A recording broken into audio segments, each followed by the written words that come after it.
Halo semua, selamat datang di Jurnal Kriminal bersama saya Atika Walo.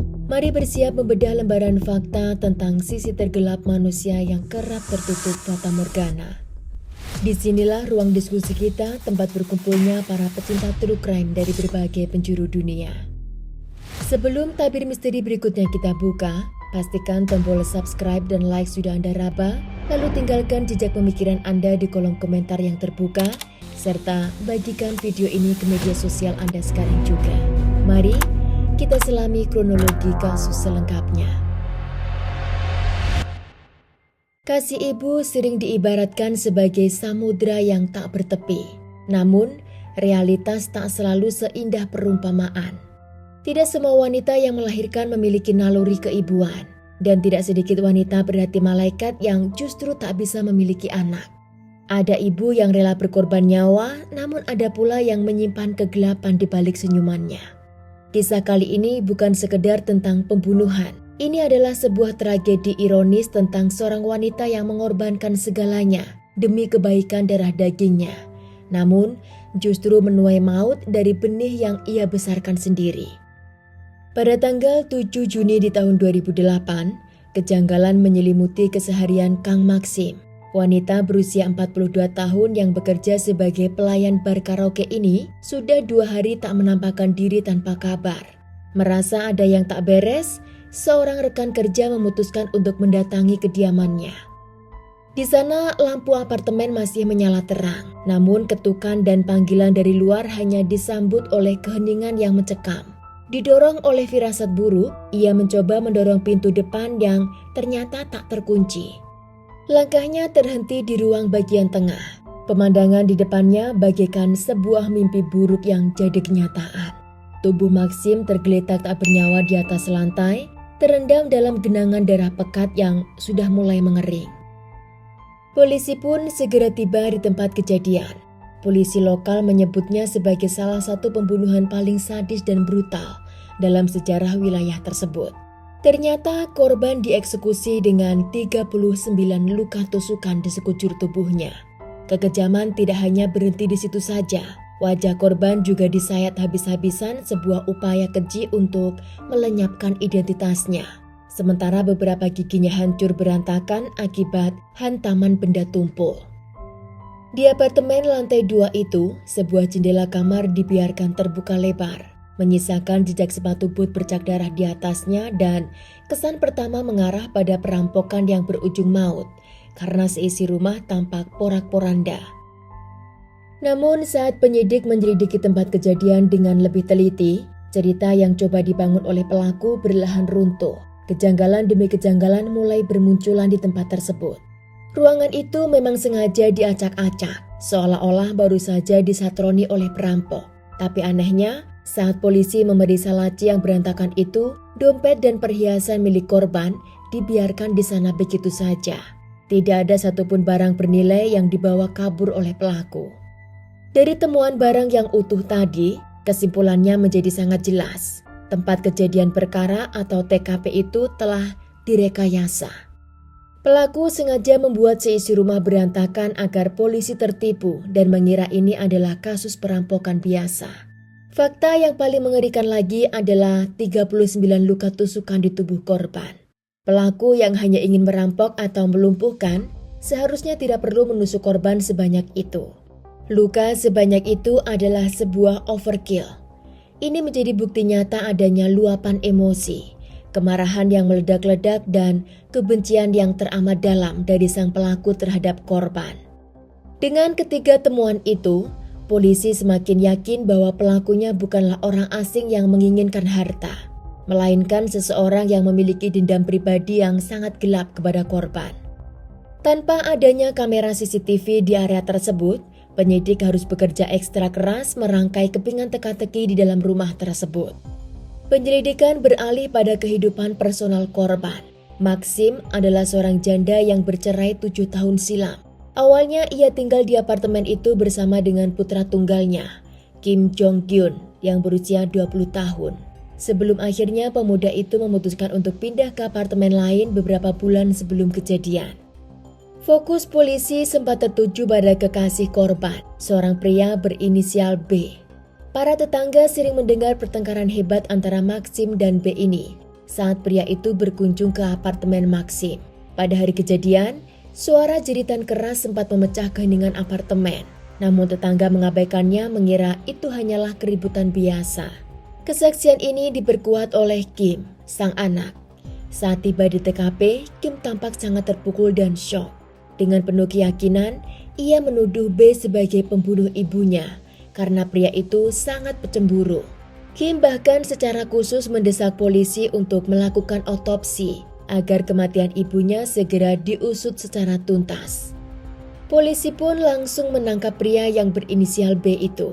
Namun di ruang interogasi, alibi pria itu tak terbantahkan. Ia membuktikan bahwa mereka sudah tidak saling kontak selama beberapa hari. Dan juga ia memberikan bukti yang sangat kuat tentang di mana keberadaannya saat pembunuhan itu sedang terjadi. Karena kurangnya bukti, pria yang berinisial B pun dibebaskan oleh polisi.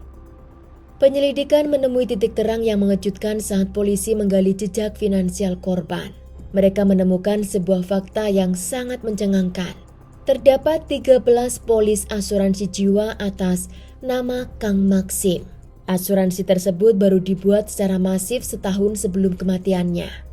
Dan juga total premi bulanan mencapai 1,8 juta won atau sekitar 23 juta rupiah. Kematian tragis Maxim memicu pencairan klaim asuransi raksasa sebesar 320 juta won atau sekitar 4,3 miliar rupiah. Dan satu-satunya ahli waris tunggal penerima dana berdarah itu tidak lain dan tidak bukan adalah anak kandung dari korban, yaitu Kim. Saat dipanggil kembali untuk memverifikasi alibinya pada hari pembunuhan, Kim mengaku sedang bersama 3 orang temannya di apartemen. Namun, ada yang berubah drastis dari sosok Kim di ruang interogasi. Sepertinya topeng anak yang sedang berduka telah luruh. Wajahnya kini sedingin es tanpa emosi dan juga tatapannya kosong. Saat menceritakan tentang kehidupan ibunya, ia berbicara dengan nada yang sangat datar. Seolah-olah Kang Maxim hanyalah seorang asing yang lewat dalam hidupnya. Sikap dingin Kim menguak sejarah kelam dalam keluarga mereka. Di masa lalu, Maxim adalah seorang ibu tunggal yang terhimpit kemiskinan ekstrim. Harus bekerja keras untuk bertahan hidup dan ia tidak punya waktu dan biaya untuk merawat putranya. Saat Kim berusia 8 tahun, demi melindunginya, Maxim menitipkannya di sebuah panti asuhan. Bukan untuk dibuang atau diadopsi. Ia bahkan tak pernah menandatangani surat pelepasan hak asuh. Maxim terus bekerja keras banting tulang siang dan malam untuk mengirimkan uang setiap bulan ke panti asuhan agar hidup Kim di sana baik-baik saja. Dengan satu janji yang pasti bahwa suatu hari nanti saat ekonominya stabil, ia akan menjemputnya pulang kembali. Ternyata butuh waktu selama 10 tahun hingga janji itu benar-benar terpenuhi. Kim dijemput kembali oleh ibu kandungnya saat ia menginjak usia 18 tahun. Dan Maxim masih terus membiayai kehidupan anaknya sejak saat itu. Namun waktu telah merampas segalanya. Teman dekat Maxim bersaksi betapa hancurnya hati wanita itu. Setiap kali ia menjenguk ke panti asuhan dan akhirnya tinggal bersama, ia menyadari bahwa sang anak telah tumbuh menjadi sosok yang asing baginya, berjarak dan juga tak lagi memiliki ikatan batin apapun dengannya. Maxim menelan pil pahit itu sendirian demi memberikan masa depan yang jauh lebih baik untuk Maxim. Ia tak pernah menyadari bahwa keputusannya untuk melindungi sang anak di masa lalu itu justru menciptakan monster yang kelak mengakhiri hidupnya sendiri dengan sangat keji. Di balik lelahnya, Kang Maxim adalah perwujudan dari dedikasi seorang ibu. Siang hari ia harus memeras keringat sebagai penjahit di sebuah pabrik. Dan saat malam tiba, ia kembali bekerja sebagai pelayan bar karaoke.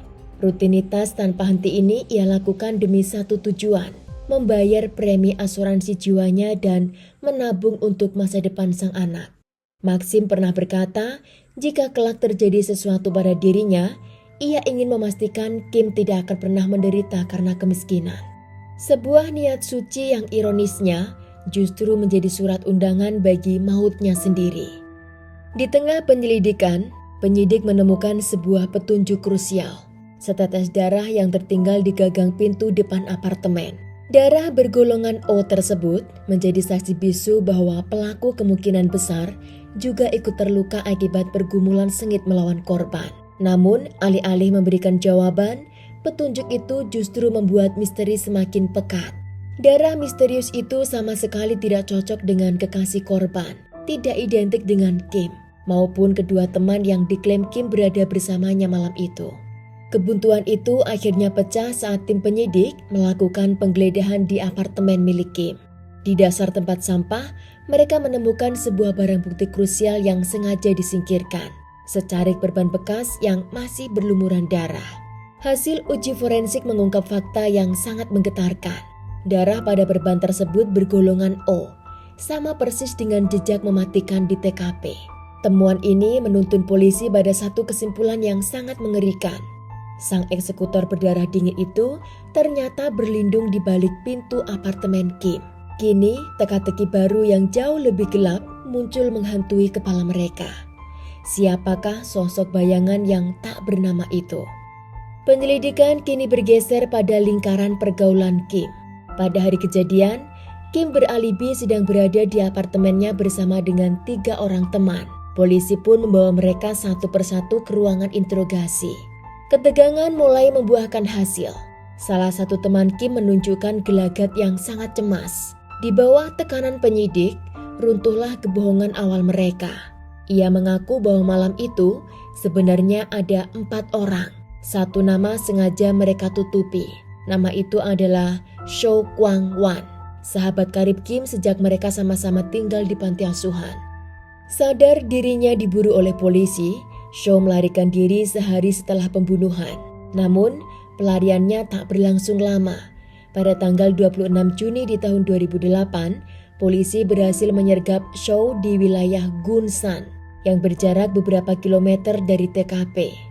Ia ditangkap saat sedang berdiri tanpa daya di sebuah kotak telepon umum. Saat itu ia sedang berbicara dengan seseorang di ujung saluran. Tak ada ruang untuk kabur, Cho menyerah saat itu juga. Dan di ruang interogasi, rahasia kelam itu pun akhirnya terbongkar. Cho mengakui semua perbuatannya, namun ia menegaskan atas satu hal, ia hanyalah eksekutor. Sementara dalang utama adalah anak kandung korban sendiri, yaitu Kim. Motif pembunuhan ini berakar dari keserakahan yang membutakan. Setelah Kim mengetahui tentang polis asuransi bernilai fantastis milik ibunya, ia melihat jalan pintas menuju kemewahan. Kim muak hidup miskin dan lelah untuk bekerja.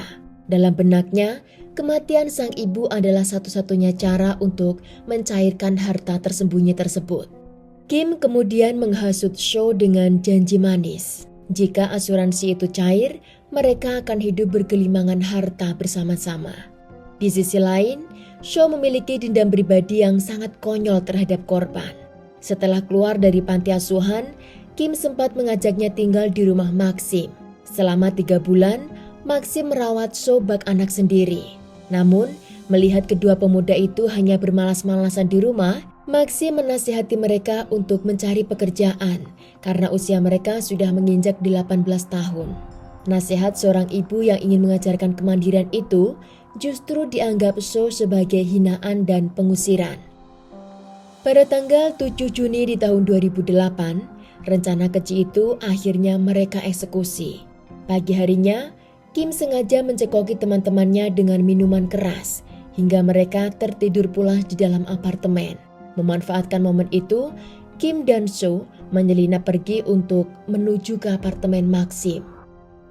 Kim sengaja menyewa sebuah tangga agar Cho bisa memanjat dan masuk melalui jendela kecil di lantai 2. Setelah Cho berhasil masuk, Kim menyingkirkan tangga itu dan menunggu di dalam mobil sewaan di seberang jalan, bak seorang pengintai. Pada pukul 5 sore, Kang Maxim pulang dari tempat kerjanya.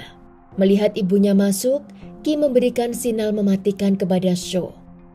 Saat pembantaian itu terjadi di dalam apartemen milik korban, Kim berdiri tegak di luar pintu apartemen tersebut, bukan untuk menolong, melainkan untuk memastikan bahwa ibunya tidak akan bisa melarikan diri hidup-hidup dari apartemen tersebut. Setelah Cho memastikan Maxim tewas, Kim pun masuk ke dalam apartemen. ia mengobrak-abrik seisi rumah untuk memalsukan motif perampokan, lalu dengan teliti menghapus semua sidik jari mereka. Setelah misi mereka selesai, keduanya kabur ke gunung terdekat untuk membuang sarung tangan, senjata tajam dan juga pakaian berdarah hari itu. Setelah itu, mereka kembali ke apartemen seolah tak terjadi apa-apa. Di sana, Kim dan Sho membawa minuman baru untuk teman-temannya.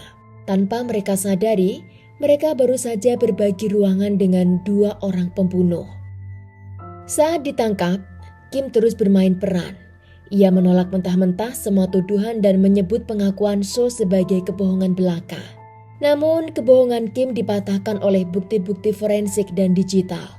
Satu rekaman CCTV di pom bensin menangkap sosok Kim dengan mobil sewaannya pada hari kejadian.